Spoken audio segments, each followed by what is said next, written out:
तो आज आप सभी के लेकर आ चुके हैं बिहार एसएससी के लिए 2016 में पूछा गया प्रश्न जो है इम्पोर्टेंट प्रश्न होंगे। 100% इससे प्रश्न पूछा गया प्रश्न है और इससे प्रश्न जो आने वाली है एग्जाम में। तो चलिए वीडियो को शुरू करते हैं। क्वेश्चन जो है कि निम्नलिखित में से दो कॉलमों में सही मिलान करें। प्रश्न जो पूछा जाता है कॉलम को मिलान करने वाला भी प्रश्न जीके में पूछा जाता है। तो चलिए इसको बताते हैं आप सभी को कि कॉलम ए है, कॉलम बी है, यहाँ पे दिया जाता है।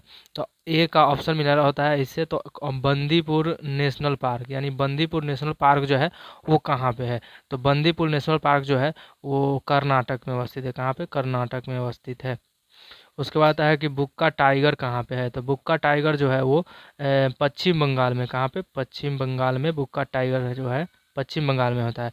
उसके बाद mount Abu wild life, mount Abu wild life जो है वो कहाँ पे है? तो ऑप्शन नंबर ए जो है यहाँ पे राजस्थान में हो जाएगा। यहाँ पे राजस्थान में हो जाएगा। उसके बाद आता है कि पेंच नेशनल क्या है? पेंच नेशनल जो कहाँ पे है? तो 2 नंबर यानी मध्य प्रदेश में आ जाएगा। यहाँ पे आ जाएगा मध्य प्रदेश में आ जाएगा। इसका आंसर जो हो जाएगा ए नंबर आंसर हो जाएगा। 4 हो जाएगा, 3 और 1 2। तो और ए का बी हो जाएगा, ए का 4 और बी का 3 और ए का सी और डी का 2 हो जाएगा। नेक्स्ट क्वेश्चन आता है कि निम्नलिखित में से कौन सा एक भारत राष्ट्रीय जलीय प्राणी है? भारत का राष्ट्रीय जलीय प्राणी के बारे में प्रश्न पूछा गया है। निम्नलिखित में से कौन सा एक जो भारत का राष्ट्रीय जलीय प्राणी है, इस ऑप्शन में आपको यहाँ पे देना है। तो ऑप्शन नंबर सी जो हो जाएगा गंगा डॉल्फिन। गंगा डॉल्फिन को 2000 यानी 18 मई को 2010 में डॉल्फिन को भारत के राष्ट्रीय जलीय जीव कहा गया। 2010 में भारतीय जलीय जीव कहा गया। 2010 में भारतीय जलीय जीव कहा गया डॉल्फिन को। नेक्स्ट क्वेश्चन आता है कि सूची 1 और सूची 2 में सम्मिलित कीजिए कि तथा नीचे दिए कूट के सही उत्तर दीजिए। तो ऑप्शन नंबर यहाँ पे चुनना होता है। खाद एवं उत्पादन से वृद्धि होता है कि खाद उत्पादन में वृद्धि। तो खाद उत्पादन में वृद्धि जो होता है वो कौन से क्रांति के उपाय होता है? तो हरित क्रांति में जो है वो खाद उत्पादन में वृद्धि होता है। हरित क्रांति में खाद उत्पादन में वृद्धि होता है। नेक्स्ट हुआ कि दूध उत्पादन में कौन सी है? दूध उत्पादन में श्वेत क्रांति। दूध उत्पादन जो है श्वेत क्रांति है। उसके बाद है मत्स्य उत्पादन। मत्स्य उत्पादन जो है वो नीली क्रांति से होती है। किन सी? नीली क्रांति से होती है। उसके बाद है उभरक। उभरक जो है वो भूरी क्रांति होती है। इसके बारे में जान लीजिए कि हरित क्रांति का जनक कहा जाता है एस स्वामीनाथन को। किसका कहा था? हरित क्रांति का एस स्वामीनाथन को कहा जाता है। उसके बाद श्वेत क्रांति कहा जाता है तो श्वेत क्रांति बी कुरियन को कहा जाता है। किसे कहा जाता है? बी कुरियन को कहा जाता है। नेक्स्ट क्वेश्चन आता है कि हर सूचकांक यानी हारा सूचकांक विकसित किया गया। हारा सूचकांक जो है वो विकसित किया गया। तो ऑप्शन नंबर ए हो जाएगा संयुक्त राष्ट्र पर्यावरण कार्यक्रम द्वारा। ऑप्शन नंबर ए संयुक्त राष्ट्र पर्यावरण कार्यक्रम के द्वारा किया गया। उसके बाद है नेक्स्ट क्वेश्चन, निम्नलिखित में से किस वाद में भारतीय संविधान के मूलभूत ढांचे की अवधारणा प्रतिपादित की गई? तो इसमें से ऑप्शन नंबर डी जो हो जाएगा इनमें से कोई नहीं है। क्या है? ऑप्शन नंबर डी हो जाएगा इनमें से कोई नहीं। इंदिरा साहनी का बाद इसमें से कोई नहीं। इसका ऑप्शन नंबर डी हो जाएगा। नेक्स्ट क्वेश्चन आता है कि संविधान सभा के संवैधानिक सलाहकार यानी संविधान सभा के संवैधानिक सलाहकार थे। संविधान सभा के संवैधानिक सलाहकार जो थे वो थे ऑप्शन नंबर डी जो हो जाएगा बेनेगल नरसिंह राव थे। कौन थे? बेनेगल नरसिंह राव थे संविधान सभा का संवैधानिक सलाहकार थे। उसके बाद है नेक्स्ट क्वेश्चन आता है कि निम्नलिखित में से कौन सी समिति नागरिकों का मूल कर्तव्य 1976 में सम्मिलित करने का अनुशंसा की थी? 1976 में कौन सी सम्मिलित जो नागरिक को अनुशंसा की थी? तो इसमें ऑप्शन नंबर बी हो जाएगा स्वर्ण सिंह समिति। कौन से? ऑप्शन नंबर बी हो जाएगा स्वर्ण सिंह समिति। स्वर्ण सिंह समिति जो था 1976 में समिति नागरिकों को मूल कर्तव्य को जोड़ने के कहा था। 1976 में जोड़ा गया था, स्वर्ण सिंह समिति ने कहा था। उसके बाद आता है कि अशोक मेहता संबंधित है। अशोक मेहता संबंधित है शिक्षा से। उसके बाद बलवंत राय जो है वो संबंधित है, वो भी शिक्षा से संबंधित है।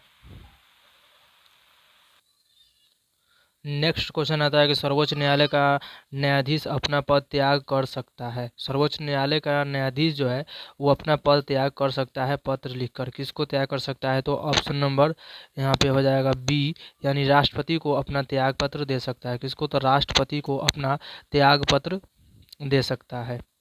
नेक्स्ट क्वेश्चन आता है कि निर्वाचन आयुक्त को पद से हटाया जा सकता है। निर्वाचन आयुक्त जो है उसको पद से हटाया जा सकता है। तो इसमें ऑप्शन नंबर हो जाएगा यहाँ पे डी जो हो जाएगा उपयुक्त, इनमें से कोई नहीं। इनमें से जो मुख्य निर्वाचन आयुक्त द्वारा नहीं हो सकता, प्रधानमंत्री द्वारा नहीं हो सकता, भारत के मुख्य न्यायाधीश द्वारा नहीं हो सकता।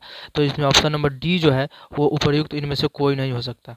नेक्स्ट क्वेश्चन आता है कि टाइगर वुड किस खेल से संबंधित है। टाइगर वुड किस खेल से संबंधित है? तो टाइगर वुड खेल से संबंधित है गोल्फ से, खेल संबंधित है किससे? तो ऑप्शन नंबर ए हो जाएगा, गोल्फ से संबंधित है। टाइगर वुड जो है वहाँ पे गोल्फीय खिलाड़ी है। कहाँ का? तो अमेरिका का गोल्फीय खिलाड़ी है। उसके बाद आता है नेक्स्ट क्वेश्चन है कि ध्वनि तरंगे नहीं चल सकती। ध्वनि तरंगे जो है वो निर्वात में गमन नहीं करती। कहाँ पे? निर्वात में गमन नहीं। तो ऑप्शन नंबर डी हो जाएगा, निर्वात में गमन नहीं करती है। ऑप्शन नंबर डी हो जाएगा। इसका ठोस जो है, ठोस में ध्वनि तरंगे जो सबसे अधिक गमन करती है। इसमें ठोस में सबसे कम करती है तो वो गैस में करती है, सबसे कम करती है तो गैस में करती है। नेक्स्ट क्वेश्चन हो जाएगा कि एक कार्बन क्रेडिट समतुल्य है। क्या एक कार्बन क्रेडिट समतुल्य जो है वो कौन सा है? तो ऑप्शन नंबर सी जो हो जाएगा 1000 किलोग्राम से CO2। क्या होता है? 1000 किलोग्राम CO2। नेक्स्ट क्वेश्चन आता है कि निम्नलिखित में से कौन सा तत्व सोलर सेल में उपयोग किया जाता है। निम्नलिखित में से कौन सा तत्व जो है वो सोलर सेल में उपयोग किया जाता है? तो निम्नलिखित में से सोलर सेल में उपयोग किए जाने वाला तत्व जो होता है सिलिकॉन होता है। कौन सा? सिलिकॉन होता है। सोलर सेल को सिलिकॉन होता है, यानी प्रकाश ऊर्जा को विद्युत ऊर्जा में बदल देता है। क्या होता है? प्रकाश ऊर्जा को विद्युत ऊर्जा में कौन बनता है? सोलर सेल जो प्रकाश ऊर्जा को विद्युत ऊर्जा में बदल देता है। तो ऑप्शन नंबर ए जो हो जाएगा, सिलिकॉन का उपयोग किया जाता है उसमें सोलर सेल में। नेक्स्ट क्वेश्चन आता है कि इलेक्ट्रॉनिक बल्ब जो होता है, इलेक्ट्रॉनिक बल्ब में फिलामेंट बना होता है। इलेक्ट्रॉनिक बल्ब में फिलामेंट जो बना होता है वो टंगस्टन का बना होता है। किसका? टंगस्टन का बना होता है। टंगस्टन का बना होता है। टंगस्टन का आविष्कारक जो किया था WS ब्रदर्स ने किया था 1785 ईस्वी में। कब किया था? 1785 ईस्वी में किया गया था। उसके बाद नाइक्रोम जो है हीटर में लगाया था। इसका नाइक्रोम जो है हीटर में लगाते हैं, यानी नरम लोहा का बनाया जाता है। उसके बाद है कि ऑप्शन नंबर हो जाएगा टंगस्टन, इसका हो जाएगा। इलेक्ट्रॉन बल्ब फिलामेंट बना होता है। तो नेक्स्ट क्वेश्चन आएगा विनम्रता उपाधि का मुख्य कारण क्या है। विनम्रता उपाधि का मुख्य कारण जो है वो एक पारद विवक्ता है। क्या है? पारद विवक्ता है। पारद विवक्ता है क्या है? एक रोग है। क्या है? पारद विवक्ता एक रोग है जो जापान में हुआ था। कब हुआ था? जापान में हुआ था। नेक्स्ट क्वेश्चन हो जाएगा कि यदि राष्ट्रपति एवं उपराष्ट्रपति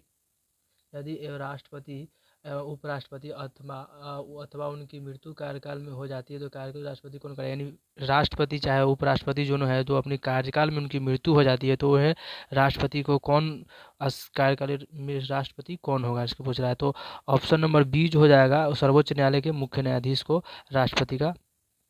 राष्ट्रपति कार्य संभाल सकता है। राष्ट्रपति का कार्य जो है उस मुख्य न्यायाधीश संभाल सकता है। तो नेक्स्ट सेट में मिलेंगे। तो शशि रेस्टोरेंट को सब्सक्राइब कीजिए और ऐसे सवाल जो है अपने सेट से पूरी की पूरी सेट यहाँ पे आप सभी को यहाँ पे कर देंगे। और लुसेंट का जो जीके होता है उसका ऑब्जेक्टिव आप सभी के लिए यहाँ पे लिखा गया। इतिहास होगा और जो पॉलिटिक्स होगा, जो भी भूगोल का भी हो, सबका ऑब्जेक्टिव वहाँ पे चैप्टर बाई चैप्टर कर दिए, क्योंकि उससे चैप्टर से आपको सवाल पूरे आ जाएंगे बहुत। तो मिलते हैं नेक्स्ट वीडियो में। शशि रेस्टोरेंट को सब्सक्राइब कर लीजिएगा।